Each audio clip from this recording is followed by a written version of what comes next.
Hey guys, welcome back to Blowing Bubbles with Taz and Courtney. Except today, Sam is filling in. If you guys recognize Sam, he was in our last video when we did the Navarre Beach Pier.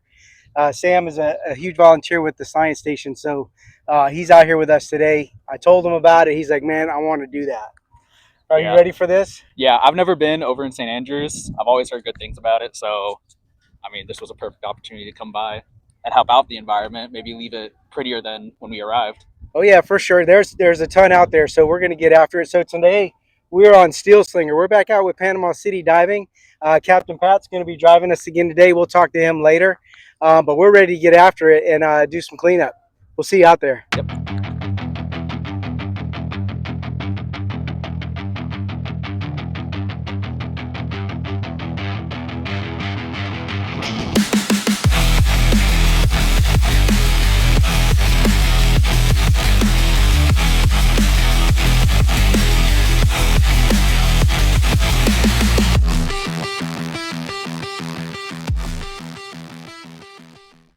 Going on, brother? Early morning on the dock, the crew rolls in with the goal in mind, cleaning up what doesn't belong beneath the surface.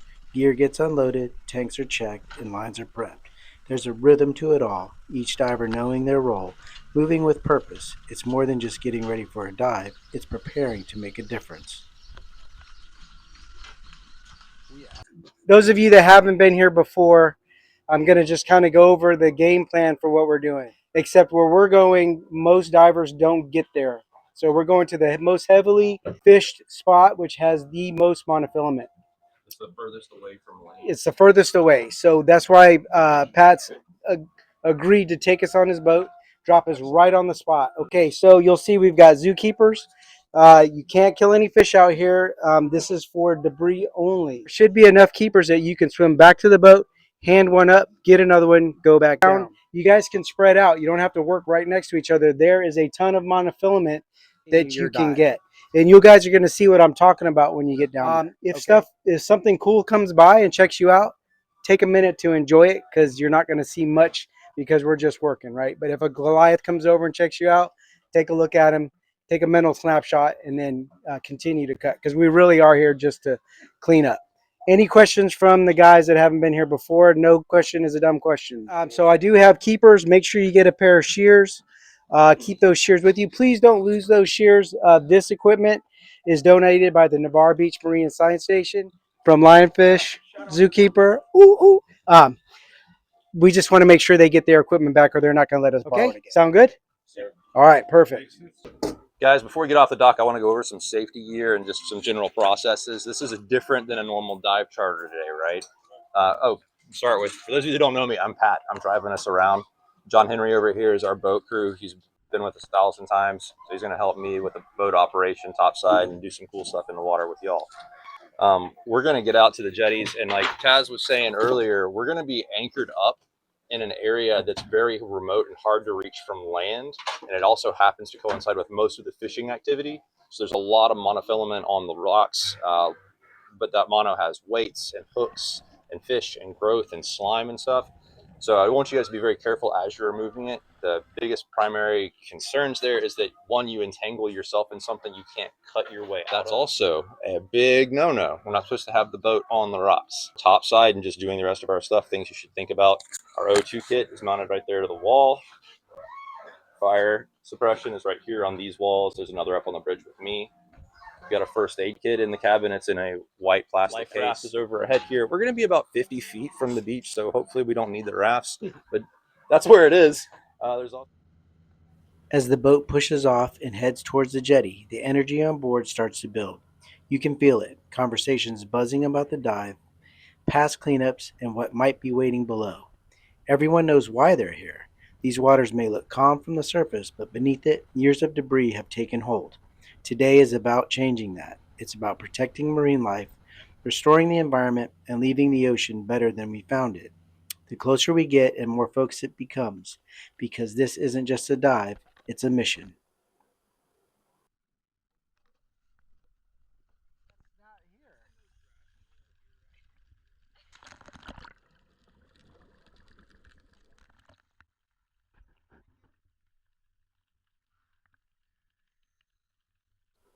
One by one, the divers step off the boat and slip beneath the surface, disappearing into the water as the real work begins. Tangled deep within the rocks and structure is years, sometimes decades of buildup. Monofilament, braided line, steel cable, hooks, sinkers, lures, each piece a hazard to marine life. The divers spread out, working independently, methodically, clearing what they can. They pull free parts of the ecosystem. Every handful of debris makes a difference. It's slow, deliberate work, but it matters because out here, even the smallest piece removed is one less threat left behind. While down on the bottom, each cut matters. Discarded fishing line doesn't just disappear, it continues to trap and harm marine life through a process known as ghost fishing. Fish, sea turtles, rays, and even larger species can become entangled, restricting their movement, cutting into tissue, and often leading to a slow, painful death. Hooks and lures behind can keep catching long after they've been lost, injuring anything that bites. Over time, this debris can also damage the reef, breaking corals and degrading critical habitat. By carefully cutting away the line and securing it in our zookeepers, divers are removing these hidden dangers, stopping the cycle of ghost fishing, and helping restore a safer, healthier ecosystem for everything that lives here. Hey guys, we just got done with our dive. We were out with Pat on the steel stringer. We did pretty good considering we had some wind, current, everything was kind of working against The us. wind was pretty nuts out there. That was a little more than I think we were hoping for today. It was tough, but I think we got some weight. Absolutely, we got it done. So how much weight do you think we pulled on that? We're around 300 pounds dry. 300. Yeah, that was a good time. Yeah, man. It just gets better and better every time, and we really appreciate you guys taking us out and letting us have the opportunity to work on this project. We're happy to see a dive community that's active and interested in actually keeping the area clean and volunteering their time to do that. That's really cool to see. So thanks for helping organize it. Yeah, as long as you keep taking us, we're gonna keep coming. Absolutely, and tip of the hat to FSU for getting it organized as well. The guys in our crime scene investigation program here in Panama City were the ones that initially locked in on this date and got us all out here and motivated to do it. So I like good on them. If you get some time and I'd like to see what their numbers are, see what they pulled. I'm curious. We can add it to ours and we'll make it a big total. We'll send that out to you friendly guys. competition That's too, maybe. It's a little bragging rights. They also had like 15 people in the water, so True. I think we had six. Six. So we were down a couple of team members, but I think we did a great job anyway. So Pat's going to let us know next time we're coming out. We'll let you guys know. If you enjoy the video, like, subscribe, comment, get your chart gear, and we'll see you next time. It was a great time. And as I think I heard somebody say a minute ago, so much more than we expected. I mean, more stuff down there than we expected. There's a lot. You could just stay down there and just keep going. You'd never get it all. I don't know. We need to keep going back more and more. Yeah, so we appreciate you guys coming out. We appreciate you getting in there with us. Yeah. Also, Zookeeper. Those guys have donated all this equipment to us so that we can, maintain a clean, healthy environment for these jetties and for the pier cleanups that we do. So we appreciate you guys for sending us that. So what did you think about the dive? What was your impression? Way more than I expected.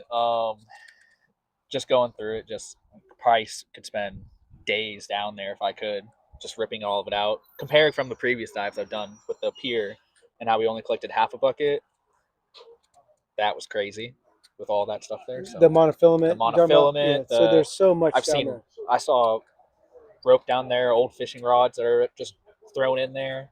So that was a lot. So would you come back and do it again? Absolutely.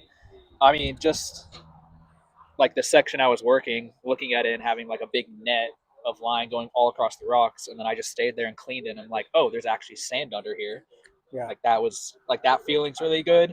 But seeing how much it is, how much it spans, it would take a lot of work, but I would love to see it clean. There's years on top of years on top of years of monofilament down there. Yeah. So there's a lot of work to be done. So we'll be back. We're going to do more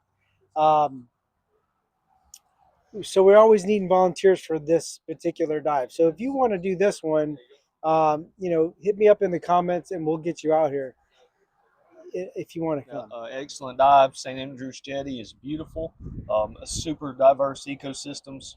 So many different fish, but it is absolutely just wrapped up in line. It looks like the natural bottom, and you start grabbing stuff and moving it, and you realize it's just blankets of line braid monofilament. I cut 2 big grouper out of a big bait net that were entangled. They were still alive. Got to free them. That's pretty cool. That's pretty pretty cool. cool. I mean, I wish I would have got to see that. I would have loved to show our viewers. Yeah. What damage this type of debris does to the environment. You guys are going to see how much monofilament, braid, lures, weights. But what you didn't get to see is what Randy found, and I mean, it's just so sad. It's good. It's great that he was able to save one of the fish. You said it was a nice sized grouper, right? Probably 22 to 24 inches. Almost a keeper. Yeah. And then the other one unfortunately didn't make it. But this is what happens when we leave our nets down there, when we leave our monofilament, and it's not anybody's fault. I mean, this is what we do. We fish, and we live in Florida, and that's how it is.